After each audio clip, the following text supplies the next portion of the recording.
পিছনের কিছু দিনে আপনি অবশ্যই দেখে থাকবেন কিছু জনপ্রিয় ব্যক্তিবর্গ যাদের কোথাও না কোথাও একটা ইতিবাচক সামাজিক প্রভাব রয়েছে, মানুষ তাদেরকে জানতো, ফলো করতো, কিন্তু হঠাৎ করে খবর আসলো যে সেই সব ব্যক্তিরা ইসলাম কবুল করে নিয়েছেন। যেমন ব্রিটেনের অ্যালফ্রেড উইলিয়াম বেস্ট কোম্পানির মালিক বিলিয়নার আলফিয়া বেস্ট, ব্রাজিলের ফেমাস ফাইটার ন্যাসিম্যান্টো, রাশিয়ার অর্থোডক্স চার্চের পাদ্রী, আমেরিকার জনপ্রিয় র্যাপার ডার্ক ড্যারেক, জনপ্রিয় internet celebrity Andrew Tate, Vivian Dsena, হিলেরিয়ান হ্যাগি, ইন্ডিয়ান ইউটিউবার পরম সিং। এত বেশি নাম যে বলে শেষ করাই কঠিন হয়ে যাবে। কিন্তু একটা প্রশ্ন আসে যে ইসলামে এমন কি আছে যেই জন্য মানুষ এত তাড়াতাড়ি মুসলমান হচ্ছেন, অন্যান্য ধর্ম বাদ দিয়ে ইসলামে অনুসরণ করছে। কিন্তু যদি দেখা যায় তাহলে এখন একটি এমন সময় চলছে যখন ইসলাম ফোবিয়া একেবারে চরম মাত্রায় আছে। তারপরেও মানুষ আবার ইন্টেলেকচুয়াল, মানুষজন অন্যান্য ধর্মের তুলনায় ইসলামকে বেশি গুরুত্ব দিচ্ছে। তো আজকের এই ভিডিওতে আমরা জানার চেষ্টা করব যে ইসলাম পৃথিবীর ফাস্টেস্ট গ্রোয়িং রিলিজিয়ান কেন। আপনি শুধুমাত্র ভিডিওটিতে একটি ছোট্ট লাইক করে আমাদের সঙ্গে শেষ পর্যন্ত জুড়ে থাকুন। এখন সম্পূর্ণ পৃথিবীর জনসংখ্যা 8 বিলিয়নের মার্ক ছাড়িয়ে গিয়েছে, যেখানে খ্রিস্টান মোটামুটি 31.1%, মুসলিম 24.9%, ধর্মনিরপেক্ষ, আধার্মিক, অ্যাগনস্টিক, অ্যাথিস্ট এদের জনসংখ্যা 15.5%, হিন্দুদের জনসংখ্যা 15.16%, আর বাকি যেটি অবশিষ্ট থাকছে 13.25%, এখানে বাকি সব ধর্মই আসে। পৃথিবীর সবচেয়ে বড় মুসলিম পপুলেশন দেশ হলো ইন্দোনেশিয়া, দ্বিতীয় পাকিস্তান এবং তৃতীয় ইন্ডিয়া। কিছু গবেষণার মতে 2050 সাল অবধি ইন্ডিয়া বিশ্বের সবচাইতে মুসলিম পপুলেশন দেশে পরিণত হবে। এছাড়াও যদি আপনি ওয়ার্ল্ড ওয়াইড দেখেন তাহলে দেখতে পাবেন ইসলামের গ্রাফ ক্রমবর্ধমান গতিতে সামনের দিকে এগিয়ে যাচ্ছে এবং 2050 থেকে 2060 পর্যন্ত ইসলাম বিশ্বের সবচাইতে বড় ধর্ম হয়ে যাবে। জাপান, ইউরোপ, আমেরিকা, ফ্রান্স, ইন্ডিয়ার মতো আরও অনেক দেশ যেখানে ইসলাম সবচাইতে দ্রুত বৃদ্ধি পাওয়া ধর্ম হয়ে গিয়েছে। এখন প্রশ্ন এটি উঠে আসে যে ইসলাম এত দ্রুত কেন এগাচ্ছে? তাহলে এর প্রথম কারণ, যেটা সবসময় বলা হয়েছে, যে মুসলমানদের ফার্টিলিটির রেট অনেক বেশি, বাকি ধর্মগুলোর তুলনায় মুসলমানরাই সবচেয়ে বেশি বাচ্চা নেই, আর এটাই একমাত্র কারণ যার কারণে মুসলমানরা আসলে অনেক দ্রুত বৃদ্ধি পাচ্ছে। কিন্তু এখানে সিম্পল হেলথ মিনিস্ট্রির সার্ভের মতামত অনুযায়ী মুসলমানদের মধ্যেও ফার্টিলিটির রেট অনেক কমে গিয়েছে। দ্বিতীয় কারণ, অন্য ধর্মের মানুষ খুব তাড়াতাড়ি ইসলামের দিকে আকর্ষিত হচ্ছে।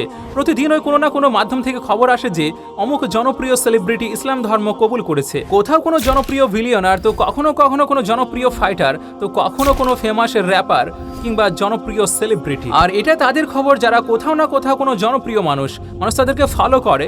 কিন্তু এমন অনেক মানুষ আছে যারা ইসলাম ধর্ম গ্রহণ তো করছেন, কিন্তু সাধারণ মানুষ হওয়ার কারণে তারা সোশ্যাল মিডিয়াতে কিংবা কোনো নিউজ পোর্টালে জায়গায় পান না। একটা ছোট্ট পরিসংখ্যান আপনাদেরকে জানিয়ে রাখছি। দ্য নিউ ইয়র্ক টাইমসের মতে আমেরিকাতে মুসলিম জনগণের মধ্যে 25.5% ধর্মান্তরিত মুসলমান, আর একটি ধারণার মতে প্রায় 20,000-এর বেশি আমেরিকান প্রতি বছর ইসলাম ধর্ম গ্রহণ করেন। এইভাবে ব্রিটেনে প্রায় 6,000 মানুষ ইসলাম ধর্মকে কবুল করছে। জাপান একটি এমন দেশ যেখানে মানুষ দ্রুত ইসলামের দিকে ধাবিত হচ্ছে। ওয়াসেদা ইউনিভার্সিটির মতে গত 10 বছরে জাপানে মুসলমানদের সংখ্যা দ্বিগুণের চাইতেও বেশি হয়ে গিয়েছে, যেখানে প্রায় 50,000-এরও বেশি জাপানি ইসলাম ধর্মকে কবুল করেছেন। কিছুদিন আগে একটি রিপোর্ট এসেছে যেখানে বলা হয়েছে যে পৃথিবীর মুসলিম জনসংখ্যা 2 বিলিয়নকেও ছাড়িয়ে গিয়েছে, আর যার মধ্যে একটি বড় নাম্বার ধর্মান্তরিত মুসলমানদের। তো এখন প্রশ্ন আসে, কেন মানুষরা ইসলাম ধর্মে কনভার্ট হচ্ছে? এমন কি আছে ইসলামে? তাহলে আপনাদেরকে জানিয়ে রাখি, এটারও কোনো সুনির্দিষ্ট জবাব নেই। ইসলাম গ্রহণ করা মানুষদেরকে যখন জিজ্ঞেস করা হলো যে আপনি কেন ইসলাম গ্রহণ করছেন, তখন বেশিরভাগ মানুষ আলাদা আলাদা কারণ ব্যাখ্যা করেন। কিন্তু একটা কমন রিজন যেটা দেখা গিয়েছে সেটা হলো গিয়ে, যখন কোনো নন মুসলিম এমন কোনো মুসলিমের কন্ট্যাক্টে আসে যে প্রকৃত অর্থে মুসলমান ছিল, ইসলামের প্রাথমিক বিষয়গুলোকে ফলো করত, তখন তাদেরকে দেখে সেই অমুসলিমরা ইসলামের প্রতি আকর্ষিত হতো এবং ইসলামের ব্যাপারে জানার চেষ্টা করত। আর সেখান থেকে তারা কিছু এমন জিনিসকে জানতে পারত যেগুলো একজন মুসলমানের জন্য অনেক অবাক করার মতো ছিল। উদাহরণস্বরূপ সোশ্যাল ইকুয়ালিটি। অন্যান্য ধর্মে দেখা যায় যে একজন মানুষকে অন্য আরেকজন মানুষের সামনে অনেক ছোট করা হয়েছে। যেমন ভারতে হিন্দুদেরকে জাতিতে ভাগ করে দেওয়া হয়েছে, সেখানে আবার ক্যাটাগরি বানিয়ে দেওয়া হয়েছে, আর সবচেয়ে দুর্বল কাস্ট ক্যাটাগরিকে শূদ্র বলা হয়েছে। উঁচু কাস্টের মানুষজন তাদেরকে অচ্ছুত মনে করে থাকে, তাদের হাতের পানি পর্যন্ত খায় না। এইভাবে অন্যান্য ধর্মের দিকে লক্ষ্য করলে দেখতে পাবেন কৃষ্ণাঙ্গ এবং শ্বেতাঙ্গের উপর বিবেচনা করে অবহেলা করা হয়েছে। কালো মানুষদেরকে গোলাম বানানো হয় এবং তাদেরকে মারধর করা হতো এবং তাদেরকে পশু পাখির মতো কাজ করিয়ে নেওয়া হতো। এইরকম অবস্থায় যখন কোনো অমুসলিম, যাকে তার ধর্মের সামাজিক ন্যায় বিচার দেওয়া হতো না, সে যখন ইসলামের ব্যাপারে জানতে পারে যে ইসলামের নবী বিলাল নামক একজন কালো গোলামকে শুধুমাত্র স্বাধীনতা দেননি, বরং বাকি মুসলমানদের সামনে বিলালকে কাবা শরীফের ছাদে উঠে আজান দেওয়ার জন্য খাড়াও করিয়ে দিয়েছিলেন। এটা ছাড়াও যখন মানুষজন ইসলামের নবীর একটি ভাষণ সম্পর্কে জানে, যেখানে উনি বলেছিলেন যে একজন আরব কোনো অনারবের থেকে উত্তম নয় এবং কোনো নন আরব কোনো আরবের থেকে উত্তম নয়, না কোনো কৃষ্ণাঙ্গ কোনো শ্বেতাঙ্গের থেকে উত্তম আর না কোনো শ্বেতাঙ্গ কোনো কৃষ্ণাঙ্গের থেকে। এটা জানার পরে যে ইসলামে কোনো উঁচু নিচু নেই, শুধুমাত্র এই একটা পয়েন্টের জন্য কে জানে কত কত মানুষ ইসলাম ধর্ম কবুল করে নিয়েছেন। দ্বিতীয় কারণ হলো ফারগিভনেস বা ক্ষমাশীলতা। ইসলামে ক্ষমা করে দেওয়ার যে বিষয়টা সেটা অনেক অসাধারণ।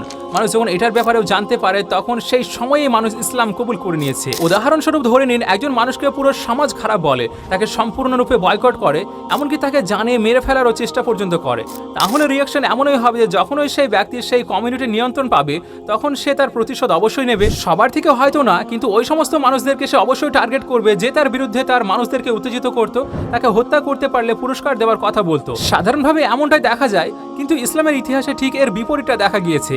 7ম সেঞ্চুরিতে যখন ইসলামের শুরু হয় তখন তার অনেক বছর পর, মানে মোটামুটি 10 বছরের মতো বলা হয়েছে, এই সময়টাতে 40-এর চাইতেও কম মুসলিম ছিল। ওই সময়ে আরবের শক্তিশালী যে মানুষেরা ছিল তারা মুসলমানদেরকে অনেক বিরক্ত করত, ইসলামের নবীকে জানে মেরে ফেলারও পরিকল্পনা করত, ওনাকে যে জানে মেরে ফেলতে পারবে তাকে পুরস্কৃত করার প্রতিজ্ঞা পর্যন্ত করত। এমনকি সেই সময় যত মুসলমান ছিল তাদের সকলকে সামাজিকভাবে বয়কটও করে দেওয়া হয় এবং 3 বছর পর্যন্ত আবি তালিম নামক একটি পাহাড়ে বন্দী করে রাখা হয় এবং মক্কার সর্দারেরা ঘোষণা করে দেয় যে যেন কেউ ওই মুসলমানদেরকে একটা জিনিসপত্র না বিক্রি করে এবং যদি কেউ এমনটা করে তাহলে তাকেও ছাড়া হবে না। 3 বছর পরে বয়কট শেষ হয়, কিন্তু মক্কার মানুষরা তখনও মুসলমানদেরকে টার্গেট করত। আর এমন পরিস্থিতিকে দেখে 622 খ্রিস্টাব্দে মুসলমানদেরকে মক্কা থেকে মদিনার দিকে যাওয়ার জন্য বলা হয়, আর যেটাকে ইসলামের ইতিহাসে হিজরত বলা হয়েছে। হিজরত মানে হলো গিয়ে মাইগ্রেশন। মুসলমানরা মক্কা ছেড়ে মদিনায় চলে যায়, আর ওই সময়ে মদিনাকে ইয়াশরাফ বলা হতো। কিন্তু মক্কার সর্দাররা মানত ইসলামকে যদি পুরোপুরিভাবে শেষ করতে হয় তাহলে তার জন্য সকল মুসলমানদেরকে হত্যা করা হোক। আর এই ইন্টেনশন নিয়ে মুসলমান এবং মক্কার সর্দারদের মধ্যে প্রথমবার যুদ্ধ সংগঠিত হয়, যেটাকে বদরের যুদ্ধ বলা হয়। এই যুদ্ধে মুসলমানদের জয় হয়েছিল এবং এই পরাজয়ের বদলা নেওয়ার জন্য আরো একবার মক্কার সর্দাররা সৈন্য বের করলো আর সংগঠিত হলো ইসলামের দ্বিতীয় যুদ্ধ, যেটিকে উহুদের যুদ্ধ বলা হয়। কিন্তু 10 বছর পর যে সমস্ত মুসলমান মক্কা ছেড়ে মদিনা চলে গিয়েছিল তারা একটা মজবুত শক্তি হয়ে মক্কাতে ফিরে আসেন। ওই সময় মক্কার সেই সর্দারদের মধ্যে একটা ভয় ছড়িয়ে যায় যে আমরা তো মুসলমানদেরকে অনেক টর্চার করেছি, ইসলামের নবীকে প্রাণে মারারও চেষ্টা করেছি, আজ মুসলমানরা আমাদের চাইতে অনেক বেশি শক্তিশালী, আজকে হয়তো তারা আমাদেরকে আর ছাড়বে না। এই ভয়ে অনেক মানুষ আত্মসমর্পণ করে নেয় এবং অনেক মানুষ মক্কা ছেড়ে পালিয়ে যায়। কিন্তু যখন ইসলামের নবী কথা বলতে শুরু করলেন তখন মানুষজন যা চিন্তা করে রেখেছিল সেটা সম্পূর্ণভাবে তার উল্টো হয়ে গেল। একটা পাবলিকলি অ্যানাউন্সমেন্ট করা হলো যে যেই সব মানুষেরা মানুষদেরকে বিরক্ত করেছিল, মুসলমানদেরকে মেরেছিল, মক্কা ছেড়ে মদিনা চলে যেতে বাধ্য করেছিল, তাদের সকলকে মাফ করে দেওয়া হবে। এই একটা বাক্য এতটাই কার্যকর ছিল যে যারা যারা আগে ইসলামকে শেষ করতে চাইতো তারা সকলেই ইসলামকে কবুল করে নেয়। আজও এটার প্রভাব এতটাই বেশি যে যখনই কোনো অমুসলিম ইসলামের শুধুমাত্র এই অধ্যায়টাই পড়ে তখনই সে ইসলামের প্রতি আকর্ষিত হতে লাগে। তৃতীয় এবং সবচেয়ে বড় কারণ হচ্ছে ক্যারেক্টার বা আচরণ। বর্তমান সময়ে সোশ্যাল মিডিয়াতে ইসলামের যে ইমেজ প্রচার করা হচ্ছে এটা কিন্তু বাস্তবতা নয়।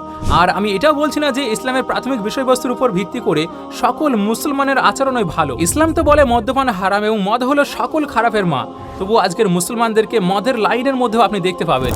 কিন্তু অন্যদিকে অনেক মুসলমান এমনও আছেন যাদের আচরণ ইসলামের বেসিক মোতাবেক আজও আছে। উদাহরণস্বরূপ ইসলাম তার অনুসারীদেরকে বলে থাকে যদি তোমার বাড়িতে একটি রুটি থাকে আর তোমার প্রতিবেশী ক্ষুধার্ত হয় তাহলে তোমার জন্য উচিত হবে সেখান থেকে অর্ধেকটা রুটি তোমার প্রতিবেশীকে দিয়ে দেওয়া। এখানে এটা মেনশন করা হয়নি যে প্রতিবেশী মুসলমান হলেই দিও, বরং যেই হোক না কেন, যে কোনো ধর্মের হোক না কেন, আপনাকে তার সঙ্গে সেইভাবে ব্যবহার করতে হবে। আর আজকের সময় যখন কোনো অমুসলিম কোনো প্রকৃত মুসলমানের আচরণকে দেখে তখন সে তার আচরণে আকর্ষিত হয় এবং এই কারণটি ইসলামকে এত দ্রুত এগিয়ে যেতে সবচাইতে বড় ভূমিকা পালন করেছে। এছাড়াও ন্যায় বিচার, টলারেন্স, পেশেন্স, শান্তি, শেষ বিচারের দিন এবং আরও অনেক কারণ রয়েছে যেই কারণে মানুষরা ইসলামকে অন্যান্য ধর্মের চাইতে বেশি প্রেফার করছে। আর আজকাল যে বড় বড় সেলিব্রিটিরা ইসলাম গ্রহণ করছেন সেখানে ইসলামভবী কথাবার্তাও ইসলামকে অনেক সাহায্য করছে। কেননা মানুষ যখন অ্যান্টি ইসলামিক দাবি করে তখন তার প্রভাব ইতিবাচক এবং নেতিবাচক দুইভাবে হয়।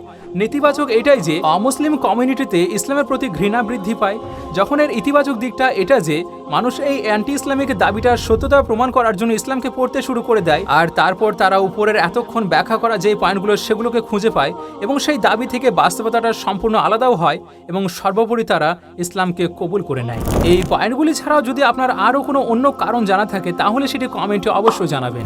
আমি আশা রাখছি আজকের এই ভিডিওটি আপনাদের অবশ্যই ভালো লেগেছে। আর ভালো লাগার সবচেয়ে খুব সুন্দর ইজহার হলো ভিডিওটিকে আপনি আপনার নন মুসলিম দোস্তের মাঝে অবশ্যই শেয়ার করবেন। আর এটা আপনার একটা ছোট্ট তাবলিগের কাজ হয়ে যাবে ইনশাআল্লাহ।